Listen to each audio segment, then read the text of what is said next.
নমস্কার, কেমন আছেন সবাই? যে রেমেডিগুলো আমি দিচ্ছি, এই রেমেডিগুলো আমি নিজে অ্যাপ্লাই করে উপকার পাওয়ার পরে আপনাদের দিচ্ছি। কোনো মহিলা বিয়ের পরে স্বামীর সঙ্গে আন্তরিকতার প্রবলেম, অ্যাডজাস্টমেন্টের প্রবলেম এরকম যদি হয়, সেই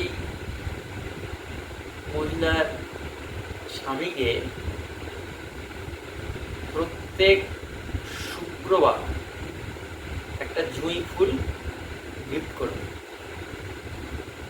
স্বামী স্ত্রীকে দিক বা স্ত্রী স্বামীকে দিক, একজন একজনকে দিক, এটুকুই করুন। প্রত্যেক শুক্রবার একটা জুঁই ফুল গিফট করুন। দুর্ধর্ষ রেমেডি, দুর্ধর্ষ ম্যাজিক রেজাল্ট পাবেন। মহিলারা